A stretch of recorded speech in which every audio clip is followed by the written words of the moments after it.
Brihanmumbai municipal corporation BMC के चुनाव हो रहे हैं। यह मुंबई की महानगर पालिका है जो सिर्फ देश ही नहीं एशिया की सबसे बड़ी महानगर पालिका है और इसी वजह से आज पूरे देश में बीएमसी के एक महानगर पालिका के चुनाव की चर्चा हो रही है। बीएमसी की कुछ बातें आपको आश्चर्यचकित कर सकती है। क्या है बीएमसी की खासियत, तो इसी पर हम आगे इस वीडियो में बात करेंगे। आपसे अनुरोध है मेरा यह वीडियो आखिर तक देखिए, अच्छा लगे तो इसे लाइक करें, शेयर करें और मेरे इस चैनल को सब्सक्राइब करें।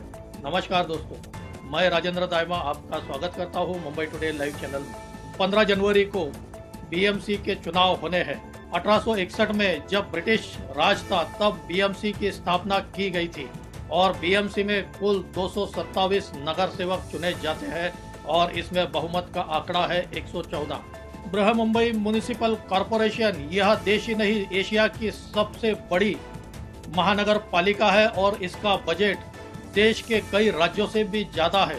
2025-26 का इसका आर्थिक बजट यह 75,000 करोड़ से भी ज्यादा था, जो कि देश के करीब 6 राज्यों से भी बड़ा बजट है।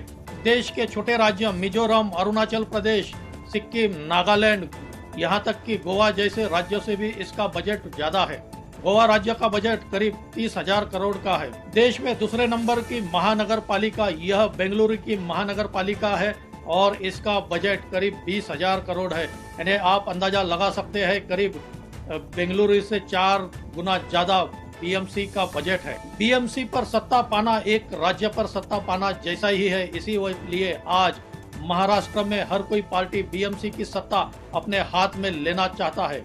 दूसरा और एक मुद्दा है जिससे बीएमसी इतने महत्वपूर्ण है, वह है रियल एस्टेट का कारोबार। आज देश के सबसे महंगे फ्लैट यह मुंबई में ही बेचे जाते हैं। बीएमसी का मुख्य काम है रास्ते बनाना, साफ सफाई रखना, हॉस्पिटल्स चलाना और यहाँ तक कि बीएमसी के स्कूल्स भी है। पिछले कुछ सालों से हमने देखा है मुंबई में साफ सफाई, नालों की सफाई और खासकर बारिश के दिनों में मुख्य मुद्दा बना रहता है और साथ ही भारी बारिश के वजह से मुंबई के रास्ते भी काफी चर्चा में रहते हैं।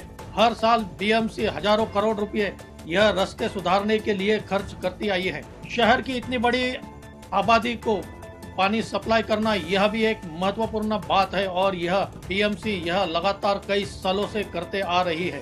आज देश की सबसे बड़ी हाई राइज बिल्डिंग यह मुंबई में निर्माण हो रही है और इसके साथ जो बेसिक सुविधा है वह भी इन बिल्डिंग में उपलब्ध कराना यह एक महत्वपूर्ण बात है। आपको आश्चर्य हो सकता है कि बीएमसी के फायर ब्रिगेड में करीब 150 से ज्यादा गाड़ियां हैं और हजारों वर्कर आज बीएमसी के फायर ब्रिगेड डिपार्टमेंट में विभाग में काम कर रहे हैं और इसीलिए मुंबई को देश की आर्थिक राजधानी कहा जाता है।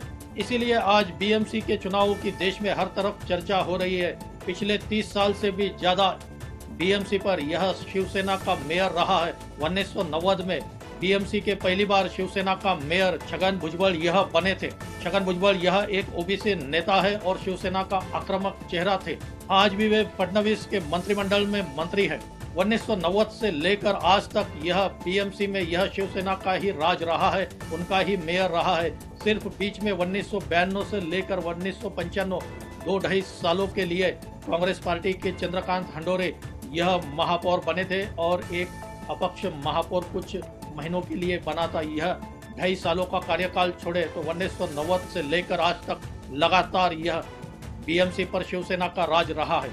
शिवसेना बीएमसी के चुनाव में अपेक्षा से ज्यादा अच्छी सफलता पाती आई है। शिवसेना ने मुंबई में मराठी अस्मिता का मुद्दा बनाते हुए अभी तक बीएमसी पर राज किया है। पिछली बार 2017 में जब बीएमसी के चुनाव हुए थे तब 217 सीटों में से शिवसेना ने 86 सीटें जीतकर सबसे बड़ी पार्टी बनी थी। इसके बाद भाजपा 82 सीटें जीती थी। तीसरे नंबर पर कांग्रेस पार्टी थी, सिर्फ 31 सीटें कांग्रेस पार्टी जीत पाने में सफल हुई थी। हालांकि 2017 में देवेंद्र फडणवीस ही महाराष्ट्र के मुख्यमंत्री थे। वे चाहते तो बीएमसी पर भाजपा का महापौर बैठा सकते थे, लेकिन उन्होंने बीएमसी यह उद्धव ठाकरे के लिए छोड़ दिया। उन्होंने उप महापौर 2.5 साल के लिए महापौर की भी मांग नहीं की। शिवसेना मुख्य रूप से मराठी अस्मिता और हिंदुत्व की वजह से आज तक बीएमसी पर राज करती आई है।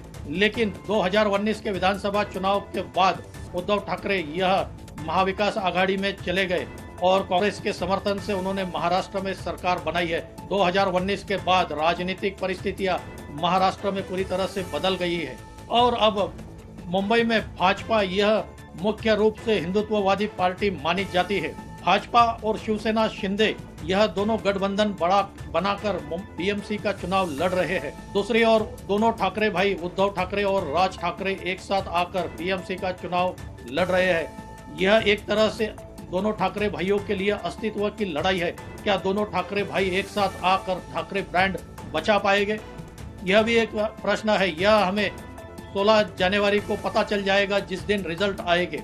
दूसरी ओर कांग्रेस और प्रकाश अंबेडकर की पार्टी वंचित बहुजन आघाड़ी यह गठबंधन में बीएमसी का चुनाव लड़ रही है और शरद पवार अकेले ही चुनाव लड़ रहे हैं। इस वजह से बीएमसी का चुनाव यह काफी रोचक हो चुका है। दोस्तों, आपको क्या लगता है कौन बीएमसी की सत्ता पाएगा?